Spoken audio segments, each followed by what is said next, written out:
Hello everyone, कैसे हैं आप लोग। तो बहुत सारे बच्चों ने खा लिया पालक और देख लिया अर्धचालक। एक बार फिर से खा पालक और सेट 3 लेके आ गया मैं। चैप्टर कौन सा? अर्धचालक। तो देख मेरे भाई, पिछला 2 वीडियो अर्धचालक से रिलेटेड मैंने अपलोड कर रखा है और दोनों वीडियोज को बहुत सारा बढ़िया से प्यार दिया आप लोगों ने। लाइक कम दिए हो, दबाओ अभी अभी दबाओ, अभी के अभी दबा लो, समझ रहे हो बात को। और कमेंट में बोल रहे धुआं धुआं कर देंगे। आज तो जितना धुआं होगा ना, बता रहे उतना पुआल जलाने पे भी धुआं नहीं होगा जितना आज धुआं उठने वाला है। क्यों सर, आज कौन सा क्वेश्चन है? आज तो मैं वैसा क्वेश्चन लेके आया हूं ना कि पिछला वीडियो जितना भी आप लोगों ने देखा हो ना, वो सारे वीडियोस देखने के बाद आज के वीडियोस में बहुत सारे क्वेश्चन ऐसे होंगे जो डायरेक्ट बीएससीबी यहीं से उठा के डालेगा तुम्हारे लिए। समझ रहे बात को? तो आओ आज के इस वीडियो में पहला नंबर क्वेश्चन पे आते हैं। देखो पहला नंबर क्वेश्चन है क्या। तो पहला नंबर क्वेश्चन अभी आप लोग ट्राई करिए, है ना। देखिए पहला नंबर क्वेश्चन है, जब पीएन संधि डायोड उत्क्रम अभिन्नत होता है। पीएन संधि डायोड उत्क्रम अभिन्नत होता है। उत्क्रम अभिन्नत क्या होता है? उत्क्रम अभिन्नत बहुत सारे लोग जानते हैं क्या होता है बबुआ। उत्क्रम अभिन्नत का मतलब होता है उल्टा जोड़ना, बैटरी से उल्टा जोड़ना। मतलब कि अगर ये पी टाइप है और अगर ये एन टाइप है, हम करने ये वाले हैं कि पी टाइप वाले को निगेटिव टर्मिनल से और एन टाइप वाले को पॉजिटिव टर्मिनल से जोड़ देंगे। तो ये जो अब तुम्हारा अभिन्नत आएगा वो आएगा उत्क्रम अभिन्नत। और उत्क्रम अभिन्नत में क्या होगा, अब देखो ध्यान से, इसमें होते हैं प्लस, इसमें होता है माइनस। समझ लो बात को। इलेक्ट्रिक फील्ड जो बनेगा प्लस वाले से माइनस वाले से बनेगा, इधर की तरफ बनेगा। रंग बदल लेते हैं, रंग बदल लेते हैं, इसको फ्रेश बना देते हैं। समझ रहे बात को, ताकि रंग बदल के तुमको मजा आए। देखो कैसे मजा आएगा भैया। यहां पे मैंने बोला कि सर जी यहां पर पी टाइप, सर जी यहां पर एन टाइप, और अब पी टाइप को नेगेटिव वाले से और एन टाइप को पॉजिटिव, मतलब ये पॉजिटिव वाला ये नेगेटिव वाला टर्मिनल हो गया। तो इलेक्ट्रिक फील्ड इधर जाएगा। अब इलेक्ट्रिक फील्ड जो है पॉजिटिव टर्मिनल को इधर लेके जाएगा और नेगेटिव को इधर लेके जाएगा, जिसके कारण से अवक्षय परत चौड़ी होती जाएगी। आप लोग देखिए मैंने पढ़ाया है, जब आप पीएन संधि को जब भी उत्क्रम अभिन्नत में जोड़ते हैं तो अवक्षय परत क्या होता है, डिप्लेशन लेयर क्या होता है, चौड़ा होता है, क्योंकि पॉजिटिव और नेगेटिव विपरीत दिशाओं में जाने लगते हैं। तो ऑप्शन पढ़िए अब, इलेक्ट्रॉन तथा कोटर एक दूसरे की ओर आकर्षित होकर अवक्षय परत की ओर चलने लगते हैं। बिल्कुल नहीं, ये तो तब होगा जब अग्र अभिन्नत में जोड़ा जाएगा। इलेक्ट्रॉन तथा कोटर अवक्षय क्षेत्र से दूर की ओर गति करते हैं। जी हाँ बिल्कुल सर, बिल्कुल यही हो सकता है और यही होगा भी। इलेक्ट्रॉन तथा कोटर अवक्षय परत से दूर, ये बीच में अवक्षय परत है और दोनों से दूर जाने लगेगा, इस प्रकार से सेपरेट होगा, जिसके कारण से अवक्षय परत की चौड़ाई बढ़ेगी। और अवक्षय परत की चौड़ाई बढ़ेगी तो ये हुआ हमारा यही वाला आंसर होगा, ऑप्शन नंबर कौन सा, बी। कोई दिक्कत? कोई दिक्कत नहीं सर, मजा आ गया सर इस क्वेश्चन में। अगला क्वेश्चन देख लो, इसमें भी मजा आएगा। अगला क्वेश्चन देखो, इसमें और ज्यादा मजा आएगा। क्या है सर क्वेश्चन हमारा? नहीं आया दूसरा? अबे चल बे, आजा बे, अब आजा, आ गया। पीएन संधि की अग्र अभिन्नत की दशा में क्या बात है, अभी अभी मैंने बताया, अभी अभी बताया और शैतान आ भी गया।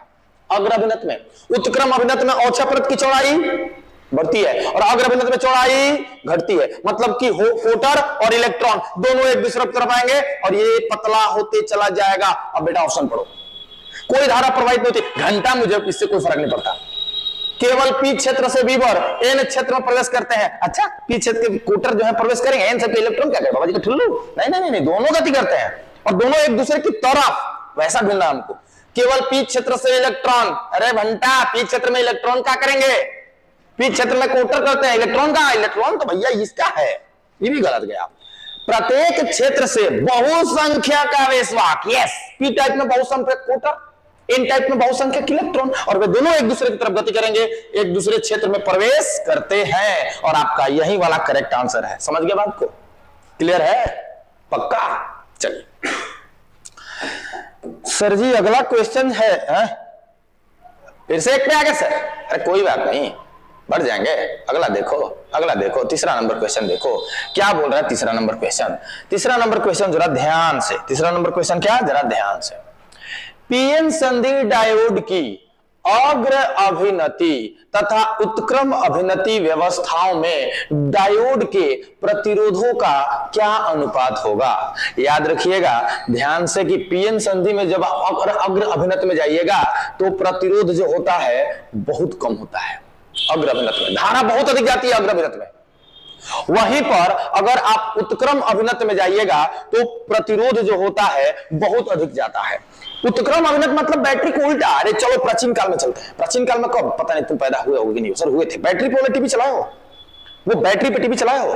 बैटरी पे जब टीवी चलाते हैं हम लोग तो उसमें टिमचा लगा रहता है और एक बैटरी लगा रहता है जिसमें लाल और ये ब्लैक कलर का खूंटी आता है, समझो। और टिमचा हम लोग लालका के लालका में जोड़ते रह जा, करियका के करियका में, और जोड़ने से टीवी चल जा रहा है। तो ऐसे जोड़ने पर लालका के लालका में, करियका करियका में, तो ये अग्र अभिनत है और तुमको बढ़िया धारा मिलता था, टीवी चलने लगता था। तो अग्र अभिनत में है तो आपका रेसिस्टेंस क्या होगा, कम होगा। अग्र अभिनत में रेसिस्टेंस कितना होगा, कम होगा। मैं तुमको ये भी बता दूं कि अग्र अभिनत में अगर रेसिस्टेंस R की बात करोगे ना तो 10 के पावर -4 के कंपैरिजन में होगा। अगर उत्क्रम अभिनत की बात करो, उत्क्रम बैटरी को उल्टा जोड़ दो। बैटरी को अगर तुमने टिमचा उल्टा जोड़ा ना तुमको कोई करंट नहीं मिलेगा और टीवी भी नहीं चलेगी। और थोड़ा देर बेटा छोड़ दिए ना तो एक ऐसा वोल्टेज मिलेगा, एकाएक शार्प बहुत अधिक करंट बढ़ जाएगा और वो वोल्टेज को याद है हम भंजन वोल्टता बोले थे और टीवी जल जाएगा। समझ रहे बात को। तो उस समय प्रतिरोध ना के बराबर मिलता है, सॉरी प्रतिरोध बहुत ज्यादा मिलता है। प्रतिरोध क्या हो जाएगा बबुआ, बहुत ज्यादा हो जाएगा। अगर ये R है तो ये 10 के पावर -4 है, दोनों को भागा दोगे तो सर 10 के पावर 4 -4 रेशियो 1 का। ये याद करने वाली चीज है, याद कर लो। समझ रहे बात को। बस इतना याद रखना कि अग्र अभिनत में धारा सबसे ज्यादा मिलती है और धारा जब सबसे ज्यादा मिलेगा प्रतिरोध कम होगा। और उत्क्रम अभिनत में धारा एकदम नहीं मिलती है, मतलब पूरा का पूरा रोक दिया। कौन रोकता है, प्रतिरोध रोकता है। समझ रहे बात को। तो ये हमारा ऑप्शन नंबर कौन सा होगा, डी होगा। समझ रहे हैं। अब देखो थोड़ा सा मैं आपको बता दूं कि बहुत सारे लोग ये बोल रहे थे कि सर कुछ क्वेश्चन हमको समझ में नहीं आ रहे, एक बात बताता तुमको सामने होता तो झुकता कब आ रहे थे तुम्हारा, तुम पूरा का पूरा वीडियो देखता कहां है। अगर तुम पूरा का पूरा वीडियो देखेगा तो तुमको मैजिक जैसा फील होगा। समझ रहे बात को। तुम बता रहे हैं कि एग्जामिनेशन देने जाओगे पूरा वीडियो देख के पेपर मिलेगा, कलम चलाने की जरूरत नहीं पड़ेगी। एक हाथ से इसे पढ़े, एक हाथ से गोल रंग में पढ़े, गोल रंग में पढ़े, गोल रंग में पढ़े, गोल रंग में। समझ रहे बात को। पूरा वीडियो देखो, कोई गेस पेपर पढ़ने की जरूरत नहीं है, सिर्फ वीडियो पूरा देखो। और बता रहे 35 से 34 नहीं आएगा, एकदम मां कसम बता रहे 35 में 35 आएगा। तुम देखो पक्का बता रहे हैं। ये देखो क्लियर है ना। ये आगे बढ़ते हैं। क्वेश्चन नंबर 4 सर एकदम देखेंगे सर, एकदम सर धुआं धुआं हो कर देंगे सर, एकदम धुआं धुआं करना है। ऑप्शन एकदम कमेंट कर दो सर, धुआं धुआं हो जाएगा। ये सवाल तो तुम लोग बताओगे, मैं तो बिल्कुल नहीं बताऊंगा, क्योंकि मुझे लगता है कि मैं बता चुका हूं आपको कि पीएन संधि डायोड का उपयोग दिष्टकारी की भांति होता है तब यह, दिष्टकारी की भांति कब होता है, जब यह अग्र अभिनत में कार्य करता है। यह बहुत पुराना सवाल है और बहुत बार इस पर डिस्कशन हो चुका है, बहुत बार डिस्कशन हो चुका है ना। अगला क्वेश्चन में आइए। ट्रांजिस्टर के लिए निम्नलिखित में से कौन सा कथन सही है। मैंने बताया था आपको, यह भी सवाल मैंने पहले बता चुका है। मैंने बताया है कि ट्रांजिस्टर में अगर आपको बताना है तो ट्रांजिस्टर में उत्सर्जक और आधार, एक ये संधि होता है और ये होता है अग्र में, ठीक है। वहीं पर आधार और संग्राहक भी होता है, आधार और संग्राहक भी होता है। तो आधार और संग्राहक ये होते हैं उत्क्रम में। तो भाई अब तुम ढूंढ लो, इस उत्सर्जक को ई बोलना है, इसको बी बोलना है, इसको बी बोलना है, इसको सी बोलना है। तो ई और बी अग्र में होंगे, बी और सी उत्क्रम में होंगे। तो ई बी संधि अग्र अभिनत, बी सी संधि पश्च अभिनत में होती है। और ऑप्शन नंबर हमारा क्या हो जाएगा, ए हो जाएगा। अगला क्वेश्चन 6। अभी 6 नंबर क्वेश्चन में क्या होगा सर, देखो ये सारे सवाल जो होंगे ना, इतना ज्यादा सवाल हम लोगों ने कर लिया ना कि सवाल अब रिपीटेड बोल रहे हैं, है ना, रिपीट हो रहे बार बार। तो पिछला वीडियो जो भी देखा होगा इसको आंसर ऐसे देखने से ही मिल रहा होगा कि ट्रांजिस्टर के किस विन्यास में वोल्टता लाभ अधिकतम होता है। देखो ट्रांजिस्टर में अगर तुमको वोल्टता लाभ अधिक चाहिए तो वोल्टता लाभ अधिक चाहिए तो तुमको उच्च उभयनिष्ठ आधार लेना होगा। और उच्च उभयनिष्ठ आधार में वोल्टता लाभ अधिक मिलता है लेकिन धारा लाभ कम मिलता है। याद रखिएगा, धारा लाभ क्या मिलता है, कम मिलता है। यही तुमको शक्ति लाभ अधिक चाहिए तो उभयनिष्ठ उत्सर्जन में करना पड़ेगा। ये जो है शक्ति लाभ के लिए है, ये किसके लिए है? शक्ति लाभ के लिए है। और उभयनिष्ठ आधार किसके लिए है? वोल्टता लाभ के लिए। ये वोल्टता लाभ तो मिलता है, लेकिन आपको धारा लाभ न्यूनतम मिलता है, धारा लाभ एकदम कम मिलता है। समझ रहे? ये याद रखो, शक्ति लाभ के लिए उभयनिष्ठ उत्सर्जन और वोल्टता लाभ के लिए उभयनिष्ठ आधार। सारे वीडियोज को आप लोग लगातार देखते रहिए। छठा नंबर हो गया, 7वें नंबर, ये सारे कॉपी पे आप लगातार नोट करते रहिए। समझ रहे बात को?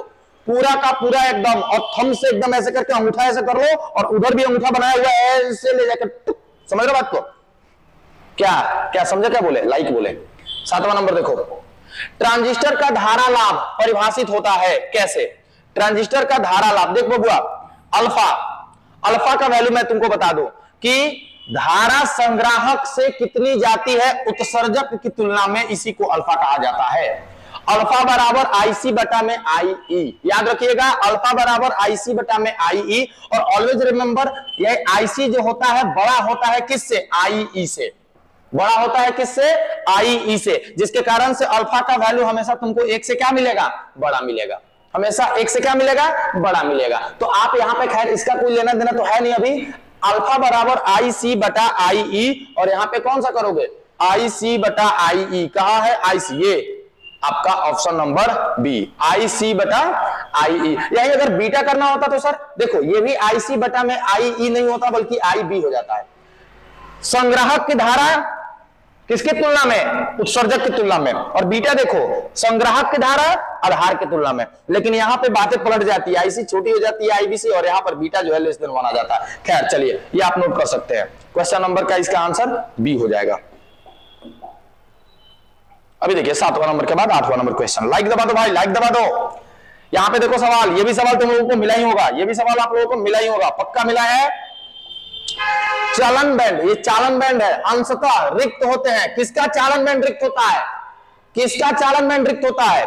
जिसका चालन बैंड रिक्त होगा ना वो चालन नहीं कर पाएगा, और जिसका चालन बैंड भरा होगा ना वो चालन कर पाएगा। जिसका चालन बैंड थोड़ा मोड़ा भरा होगा ना, वो भी तापमान बढ़ाने पर वो अर्धचालक होगा। तो ये पूछ रहा है कि रिक्त किसका होता है, खाली किसका होता है? जिसका भी खाली होगा वो चालन नहीं करेगा। जो चालन नहीं करता उसको कुचालक बोलते हैं, या फिर अचालक बोलते हैं, अंग्रेजी जानोगे इंसुलेटर बोलते हैं। कौन सा होगा? अचालकों में। तो देखो ऑप्शन नंबर क्या होगा? ए। अगर तो बी नंबर कब होता सर?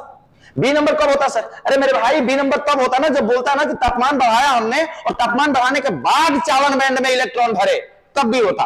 अगर बोलता कि सर चालन बैंड में माने अंशतः भरे होते हैं, तब भी ये बोल सकते थे। चालन बैंड में पूर्णतः भरे होते हैं, तब ये होता। धातु भी बोल सकता है चालक को, और आपको वहां समझना होगा।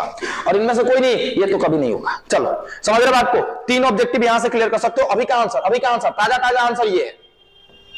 चलिए लगे रहिए भाई, लगे रहिए, लाइक करते रहिए। लाइक नहीं आ रहा, लाइक करते रहिए। समझ रहे बात को? शेयर भी दोस्तों को, जो नहीं जानता मेरे बारे में। जनवरी में 12th का नया बैच भी खोलने वाला, मालूम है ना? फैला दो। चलो देखो, अभी वर्जित बैंड।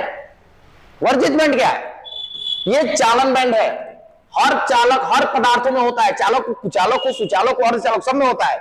और नीचे होता है आपका संयोजकता बैंड या संयोजी बैंड, जो बोलना है बोलो। संयोजकता बैंड, इसको चालकता बैंड या चालन बैंड। इनके बीच में जो एनर्जी का गैप होता है ना, इसी को कहा जाता है फॉरबिडन बैंड, इसी को बोला जाता है वर्जित बैंड। कह रहा है कि वर्जित बैंड किसमें अधिक होती है? भाई अगर वर्जित बैंड कम होगी ना तो ये दोनों सट जाएंगे। और सबसे कम दूरी होती है चालन बैंड और संयोजकता बैंड में, धातु में, चालक में। सबसे अधिक दूरी कब होती है भाई? सबसे अधिक दूरी होती है जो चालन नहीं करते, कुचालक में और चालक में। तो यहां पर हमारा आंसर कौन सा हो जाएगा? फॉरबिडन बैंड जो होती है, वर्जित बैंड जो होती है, इसकी चौड़ाई सबसे अधिक अचालकों में होती है, कुचालकों में होती है। और चालक में होती है, कुचालक में होती है। तो हमारा ऑप्शन नंबर कौन सा हो जाएगा? सी हो जाएगा। चलिए दोस्त अगला क्वेश्चन देखते हैं। ये तो आसानी से समझ में आ गया होगा आपको, ये भी आसानी से समझ में आएगा आपको। सवाल पढ़ो। सिलिकॉन एक अर्धचालक है, एकदम अर्धचालक है सर, एकदम नो डाउट, इसमें तो कोई दो राय नहीं है। इसमें आर्सेनिक की थोड़ी सी मात्रा मिला दी जाती है, आर्सेनिक मिला दी गई। देखो भाई, सिलिकॉन में हम कोई भी अशुद्धि इसलिए मिलाते हैं, नॉट ओनली सिलिकॉन, किसी भी अर्धचालक में, चाहे वो सिलिकॉन हो, जर्मेनियम हो, कोई भी हो, उसमें हम इसलिए मिलाते हैं कोई अपद्रव्य ताकि उसकी चालकता को बढ़ा सके। अब पढ़ो, सिलिकॉन एक अर्धचालक है, बिल्कुल ठीक। इसमें आर्सेनिक की थोड़ी सी मात्रा मिला देने पर इसकी चालकता क्या हो जाएगी? अभी तो मैंने बोला कोई भी चीज मिलाते हैं अपद्रव्य इसीलिए ताकि हम उसकी चालकता को बढ़ा सके, है ना। चालकता बढ़ जाएगी, एकदम चालकता बढ़ जाएगी। समझ रहे बात को? दो तरह के मिलाए जाते हैं, एन टाइप पी टाइप होते हैं ना। तो जब 3 संयोजकता वाले मिलाओगे एल्युमिनियम वगैरह सब, तो अब आपकी हो जाएगी त्रिसंयोजी, और उसमें आपको ये कब होता है? पी टाइप में होता है। और जब पंच संयोजी मिला दोगे, 5 इलेक्ट्रॉन वाले तत्व मिला दोगे, तो वो हो जाएगा, क्योंकि उसमें इलेक्ट्रॉन एक्सेस है, तो एन टाइप। ये बार बार मैं बता चुका हूं, थोड़ा सा आपको याद दिलाने के लिए मैंने फिर से बता दिया। चैप्टर ये क्वेश्चन नंबर 11 देखो, बहुत आसान क्वेश्चन था, ये बहुत आसान क्वेश्चन था। और यहां पे देखो, ये क्वेश्चन बहुत मजेदार है, बहुत मजेदार है। पर जब तक लाइक नहीं करोगे तब तक नहीं बताऊंगा मैं। लाइक करो, पहले कर दिया सर? कितना लाइक कराओगे सर? 2 बार कर दिया सर, अनलाइक हो गया फिर से। अरे 2 बार, जो एक बार दबा दिया दोबारा मत दबा देना यार।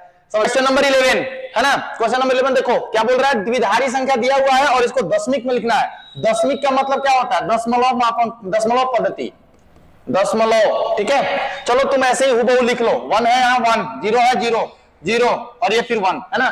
इनके पोजीशन चलो मैं लिखता हूं। पोजीशन कौन है? देखो ये 0 नंबर पोजीशन पे है सर, रंगवा दूसरा ले लीजिए। ये 0 नंबर पोजीशन पे है, ये 1 नंबर पे है, ये 2 नंबर पे है और ये 3 नंबर पे है। कहां से कहां नंबरिंग देना है?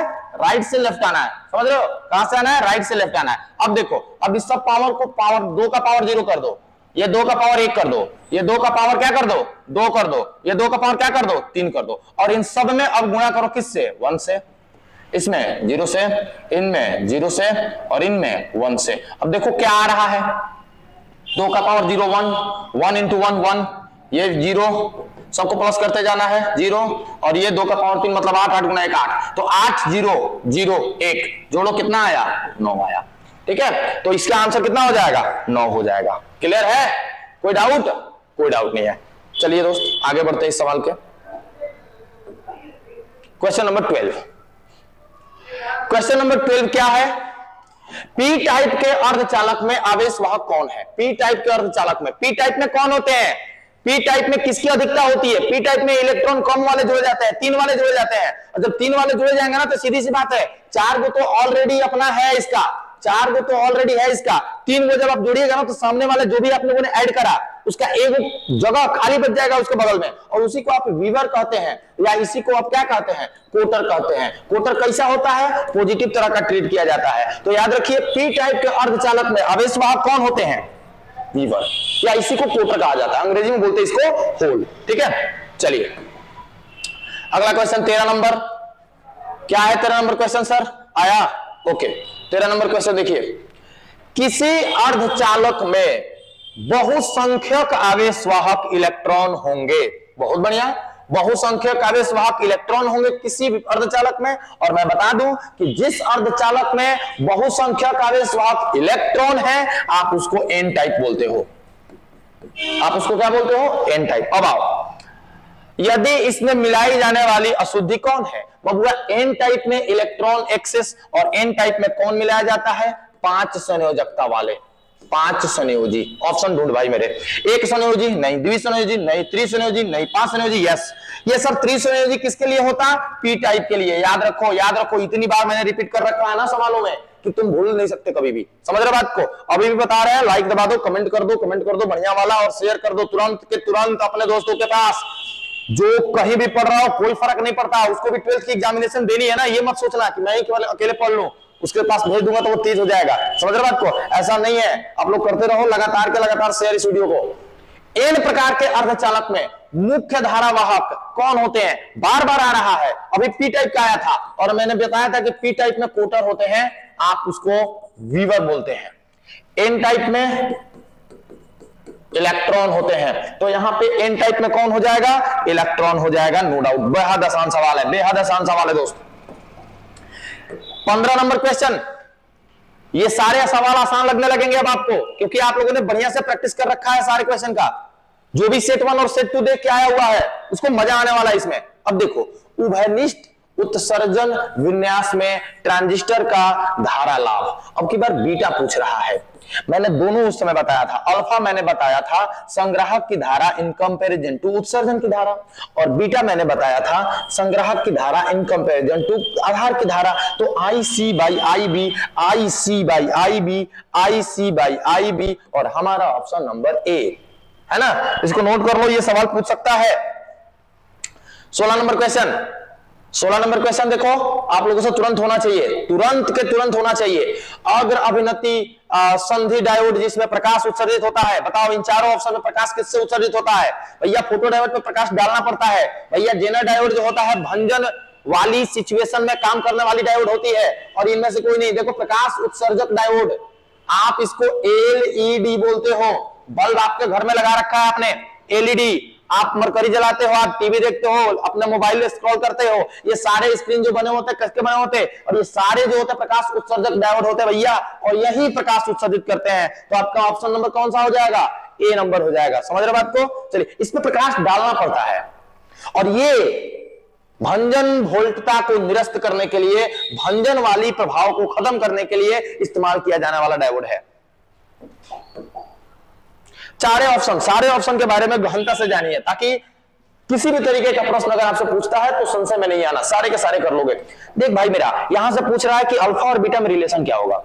सबसे पहले देखो, अगर तुमसे बीटा बराबर पूछता है दोस्त, तो अल्फा बटा में 1 माइनस अल्फा, ये आप लोगों ने देख रखा है। और यहीं अगर अल्फा बराबर पूछ रहा होता तो याद कर ले बेटा, मैंने बताया है ये बीटा बराबर 1 प्लस बीटा। ये दोनों, जो भी लोग केवल ऑब्जेक्टिव देख रहे हैं, क्वेश्चन क्लास में नहीं पढ़ा, वे दोनों इक्वेशन याद रखें। न्यूमेरिकल भी आता है तो या तो इस पे आएगा, नहीं तो इस पे आएगा। अगर बीटा पूछेगा तो ऊपर आप पहले अल्फा रख दोगे, 1 माइनस अल्फा नीचे कर दोगे। अल्फा पूछेगा ऊपर बीटा रखोगे, नीचे 1 प्लस बीटा रखोगे। इसको एकदम कॉपी पे तुरंत याद करके लिख लो। समझ रहे बात को? चलिए, इसमें तो मैंने बताया नहीं ना कौन सा आंसर होगा, कौन सा आंसर होगा। देखा, बीटा बराबर मैंने कितना बताया? अल्फा, और 1 माइनस अल्फा बताया। ढूंढो जरा कौन सा होगा, कौन सा कौन सा कौन सा कौन सा। अरे यार यहाँ है, सी है। ठीक है सर, हम लोगों ने मार लिया था, आपने नहीं बताया तो क्या हुआ, हमने को लगा लिया था, लगा लिया था। बढ़िया चीज है, बढ़िया चीज है ना। चलो एलईडी, अरे बात आ गई ना। LED light emitting diode, light emitting diode एक सुंदर डायोड है, बढ़िया डायोड है ना। पूरा का पूरा घर में जितने लाइट जल रहे हैं आजकल, वो घर में जो पीला वाला जला रहे हो ना, उसकी बात नहीं कर रहा, वो एलईडी नहीं है। जब उत्क्रम अभिनत में होता है, जब बताओ एलईडी जब उत्क्रम अभिनत में जोड़ दोगे तब क्या होगा? अरे भाई एलईडी जब उत्क्रम अभिनत में जलेगा तो करंट नहीं जाएगा, और जब धारा नहीं जाएगी तो उसमें से प्रकाश उत्सर्जित नहीं होगा। समझ रहे बात को ना? ये तो अग्र अभिनत में काम करने वाला डायोड है। एलईडी क्या है? प्रकाश उत्सर्जक डायोड जो होता है, अग्र अभिनत में काम करने वाला डायोड है। जब इसको उत्क्रम अभिनत में जोड़ोगे तो धारा नहीं जाएगी, और जब धारा नहीं जाएगी तो क्या होगा? धारा नहीं जाएगी तो करंट नहीं जाएगा, मतलब बल्ब जलेगा ही नहीं, तो प्रकाश का उत्सर्जन बिल्कुल नहीं होगा। चलिए अगला नंबर क्वेश्चन देखिए, 19 नंबर क्वेश्चन। ये भी आसान होना चाहिए। ये गेट पड़ा है, गेट पड़ा है, सबके घर में गेट है। गेट क्या करता है? अलाउ करता है आपको आना है कि नहीं आना है। लेकिन वही गेट अगर कोई बेसिस पे काम करने, कोई लॉजिक पे काम करने लगे, कोई तर्क पे काम करने लगे, तो हम उसको बोल देते हैं लॉजिक गेट, जो लॉजिक पे काम करे। तो पूछ रहा है आपसे कि मूल गेट कितने होते हैं, बेसिक गेट कितने होते हैं। क्लास में आप लोगों ने पढ़ा होगा बेसिक गेट 3 होते हैं। एक आपका एंड होता है, एक आपका और होता है, और तीसरा जो होता है वो होता है नॉट, है ना। तीनों गेट बढ़िया से आप लोगों ने पढ़ रखा है। एंड गेट का सिंबल आप लोगों ने देखा था, ऐसे होता है ना। नॉट गेट का आप लोगों ने देखा था, सॉरी ये और गेट का ऐसे होता है, ऐसे, और ये होता है आपका किसका? नॉट गेट का। ये तीनों, ये आपके एंड गेट है, ये आपका और गेट है, और ये आपका नॉट गेट है। अब पूछ रहा है मूल गेट कौन है? क्या एंड और है? सर दोनों मूल गेट है, लेकिन यही काफी नहीं है, 3 होते हैं। नैन और ये नहीं, ये तो व्युत्पन्न गेट है, ये तो मिला कर बनाए जाते हैं। और नॉट ये भी है सर, लेकिन 2 ही है, काफी नहीं है। एंड और नॉट, जी सर ये डी नंबर ऑप्शन हमारा सही है, क्योंकि इसमें तीनों मूल गेट है। तो मूल गेट 3 ही होते हैं और 3 नीचे हैं। 20वां नंबर क्वेश्चन देखिए, सारे सवाल अब आसान आसान वाले हैं, चिंता नहीं करना। अभी देखो मैंने बताया था आपको इस सवाल में कि चित्र में दिखाया गया लॉजिक गेट किसका है, और ये चित्र में जो दिखाया गया वो लॉजिक गेट किसका है भैया? वो तो सीधे सीधे आपको दिख रहा है एंड गेट का है, सीधे सीधे दिख रहा है एंड गेट का है। समझ रहे हो बात को? और एंड गेट में क्या होता है? एंड गेट में क्या होता है? इसका सर्किट बना हुआ जरा एंड गेट में। अभी देखो यहां पे मैंने सेल लगा रखा है, और यहां पे बल्ब लगा रखा है। आपको समझ में आनी चाहिए बात, ये ए है और ये बी है और यहां पर बल्ब जलेगा तो वाई। अगर कोई भी एक स्विच जलाओगे ना तो बल्ब नहीं जलेगा, एक ही कंडीशन में बल्ब जलेगा जब दोनों स्विच ऑन होगा। और ऐसी प्रवृत्ति किसकी होती है? एंड गेट की होती है। जब तक दोनों के दोनों इनपुट आपके पॉजिटिव नहीं होंगे रिजल्ट पॉजिटिव नहीं आएगा।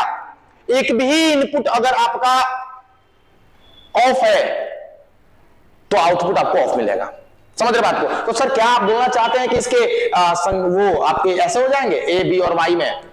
सर 0 0 दोगे तो क्या मिलेगा? मतलब दोनों के दोनों अगर ऑफ रखोगे तो बल्ब जलेगा क्या? नहीं जलेगा। सर अगर एक को ऑन करके दूसरा ऑफ कर दे तो जलेगा क्या? बिल्कुल नहीं जलेगा मेरे भाई। एक को ऑन दूसरा को ऑफ तो ये नहीं जलेगा। सर इसको अगर ऑफ कर दो इसको अगर ऑन कर दो, बेटा कुछ भी कर ले एक जलाएगा नहीं जलेगा। समझ रहे बात को ना? सर एक ही कंडीशन है जब ये जल जाएगा। कब जलेगा? ये भी ऑन कर ये भी ऑन कर, ये जल जाएगा तुम्हारा। समझ रहे बात को? बोर्ड में सवाल पूछा हुआ था तो कौन सा ऐसा गेट है जिसमें दोनों इनपुट अगर पॉजिटिव हुए तभी तुमको पॉजिटिव आउटपुट मिलेगा, और ये केवल एंड गेट में होता है। तो बताइए किसका गेट है? ये बताओ ये किसका गेट है? एंड गेट का। भूलेगा नहीं बेटा, भूलेगा नहीं ये बिल्कुल मत भूलना। ये भेजे में अपना छाप लो बता दे। और इसी जगह याद करके अपना कमेंट कर लो कि सर ये मैं नहीं भूलूंगा। याद रह जाए तो मैंने इस फोटो पे कमेंट करा था, है ना? चलो आ जाओ 21, क्वेश्चन नंबर 21। 25 को कह रहा है ना कि आप इसको द्विधारी में बदलो। 25 क्लास में करा मैंने, 2 बार पूछा हुआ बोर्ड में, 2 बार, है ना? 2013 और 17 में। 25 को बदल, 25 को बदल भाई, सबको बदलने आता है। 2 से भाग दो 12, कितना मिला? 1। मल्टीप्लाई कर, 2 से गुणा कर, कितने में गुणा करा, कितना बचा? रिमाइंडर यहां लिखते जाओ। चलो भाई 2 से गुणा करा 6 से गया, कितना बचा? 0। 2 से करा 3 गया, कितना बचा? 0। 2 से गया 1 गया, कितना बचा? 1। तो अब नीचे से लिखना शुरू कर दो। तो नीचे से 1 1 0 0 1, और यही है हमारा 25 का द्विधारी में। तो देखो 1 1 0 0 1 कहां है? 1 1 0 0 1, और ऑप्शन नंबर कितना हो जाएगा? सी हो जाएगा। बेहद आसान सवाल था, और ऐसे सवाल तो चुटकी बजा के तुम लोगों से हो जाएंगे। चुटकी बजा के। कैसे सर? चुटकी बजा के। कहां हुआ सर? क्या झूठ बोलते हैं सर, केवल झूठ बोलते हैं। ताप बढ़ने के साथ साथ अर्धचालक का प्रतिरोध कईयक बार मिला है यार, कईयक बार। शर्म करो बातों। ताप बढ़ने के साथ अर्धचालक का प्रतिरोध क्या होगा? लाइक करो इस वीडियो को, तुरंत लाइक करो। अर्धचालक का प्रतिरोध क्या होगा? ताप बढ़ाओगे अर्धचालक का प्रतिरोध घटेगा, अब बढ़िया चालक बनेगा। यही सर अगर चालक के साथ होता, धातु के साथ होगा तो धातु के साथ ताप बढ़ाओगे, प्रतिरोध जो है बढ़ेगा और वो खराब चालक बनेगा। समझ रहे बात को? यही मास्टर स्ट्रोक है। यहाँ पे बार बार पूछता है, और जो नहीं पढ़ने वाले हैं यही पे गलती करते हैं। पढ़ने वाले तो कभी गलती नहीं करेगा, इतनी इजी चीज है। चालक में तापमान बढ़ाओगे प्रतिरोध घटेगा। नहीं सर घबरा गए। चालक में तापमान बढ़ाओगे प्रतिरोध बढ़ेगा और वो बैड कंडक्टर बनेगा। समझ रहे बात को? अब दूसरी आओ। अर्धचालक में तापमान बढ़ाओगे प्रतिरोध घटेगा, बढ़िया चालक बनेगा। तो याद रखना। तो सर क्या कह रहा है? ताप बढ़ने के साथ अर्धचालक का प्रतिरोध क्या लिख दे? अर्धचालक का प्रतिरोध घटता है बेटे। क्या करता है? घटता है। तो आ जाओ क्वेश्चन नंबर 22 के बाद आता है 23।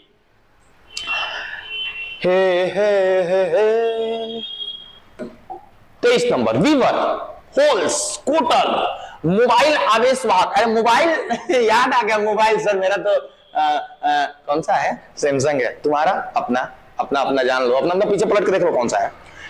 मैं अभी बता दूं, मोबाइल का मतलब आपके सेलफोन से बिल्कुल नहीं है ना? मोबाइल का मतलब चलने वाले। मोबाइल का मतलब चलने वाले। तो मोबाइल आवेशवाहक होता है, मतलब कि वीवर होल किसका आवेशवाहक होता है? तो हमको तो लगता है कि ये सारे के सारे वीवर जो होते हैं सब वैलेंस बैंड में होते हैं। कहां होते हैं भैया? वैलेंस बैंड में। अरे भाई कंडक्शन बैंड में होता तो बढ़िया चालक होता। फॉरबिडन ऊर्जा अंतराल में तो कुछ भी नहीं होता, वैलेंस बैंड में होता है। कहां होता है? वैलेंस बैंड में होता है। चलिए दोस्त 24 और कह रहा है कि शुद्ध जर्मेनियम प्राप्त होता है जब उसे इंडियम में मिलाया जाता है। लिख लो इंडियम। आंसर क्या होगा? इंडियम।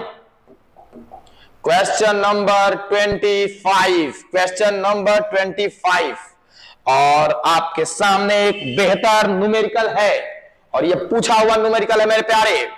कह रहा है कि पीएनपी ट्रांजिस्टर के लिए कॉमन आधार में अल्फा का वैल्यू इतना है, तो बीटा का वैल्यू बताइए। प्यारे लल्ला, आपको मैंने बता रखा है beta is equal to alpha बटा 1 माइनस अल्फा। अब अल्फा का वैल्यू जब तुमको दे रखा है तो 0.98, अब बटन 1 माइनस 0.98। प्यारे दोस्त, 0.98 को भागा दे दो 0.02 से, और तुमको तो भागा देने आता है, पॉइंट से पॉइंट खत्म, 98 बटा में 2, खड़े खड़े 49 मिल जाएगी। तो आपका यहां से बीटा का वैल्यू कितना आ गया? 49। और आप ढूंढो कहां है वो? सर इतना आसान था वाकई, मुझसे तो कई दिनों से नहीं बन रहा था, क्वेश्चन बैंक में मिला था। कोई बात नहीं, अब बनेगा बेटा, हटा दे। आसान था, आसान था, बहुत आसान था। 26 नंबर क्वेश्चन पे आते हैं। सौर पैनल का उपयोग किया जाता है। सौर सेल पैनल का उपयोग हम लोग याद रखो कृत्रिम उपग्रह में जाके करते हैं। कहां करते हैं भैया?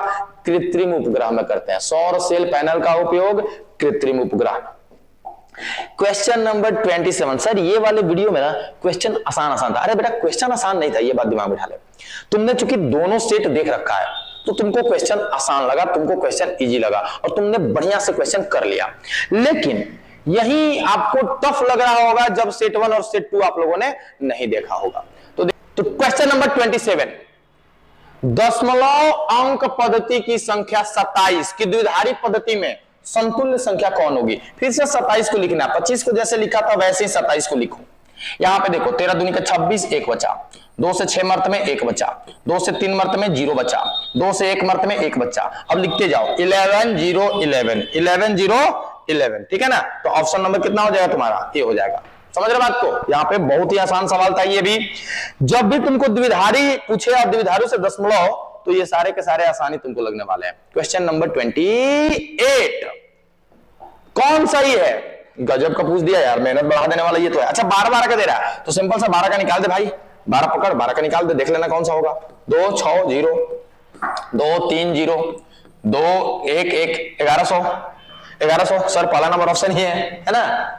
कितना आसान मेथड है आपके पास, बस कलम लेना है, चुटकी बजाना है और आंसर आ जाना है। तो ऑप्शन नंबर ए। चलो क्वेश्चन नंबर 29 क्या है जरा देखा जाए।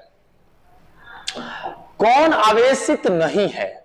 किसके पास आवेश नहीं होता? देखो अल्फा कण के पास पॉजिटिव चार्ज होता है, बीटा कण के पास नेगेटिव चार्ज होता है, इलेक्ट्रॉन के पास नेगेटिव चार्ज होता है, लेकिन फोटोन एक ऐसा है जिसके पास 0 चार्ज होता है। तो इसका सही आंसर तो ए हो जाएगा। लेकिन अगर आपसे पूछ दिया कि सर अल्फा पे कितना होता है, तो +3.2 गुना 10 के पावर -19 कूलम, माने 2 गो प्रोटॉन के बराबर। हीलियम का न्यूक्लियस है ना, हीलियम का नाभिक है।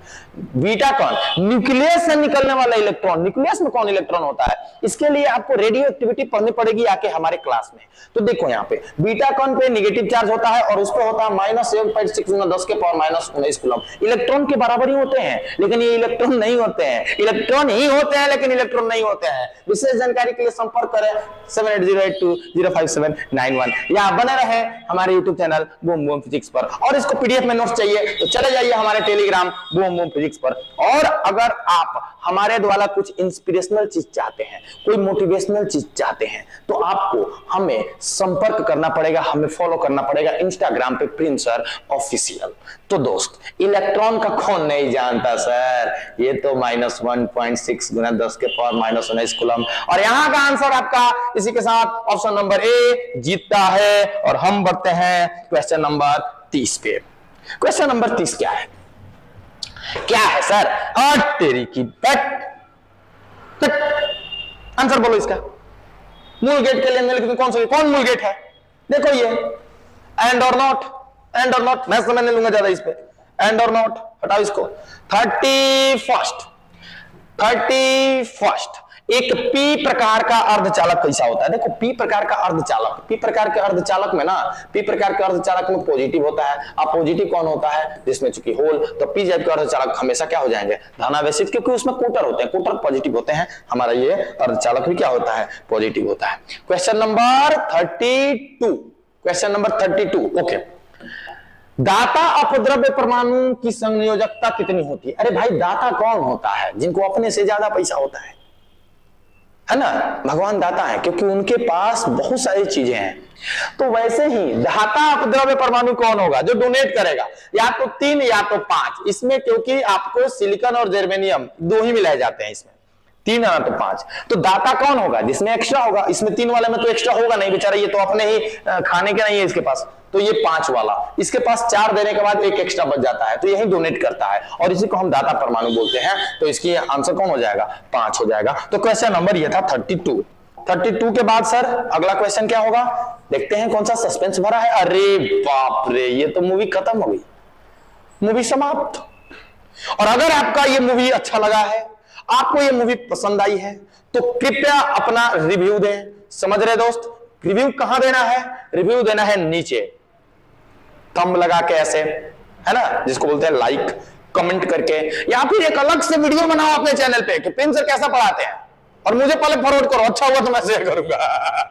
चलिए दोस्त, तो मिलते हैं नेक्स्ट वीडियो में, तब तक के लिए जय हिंद।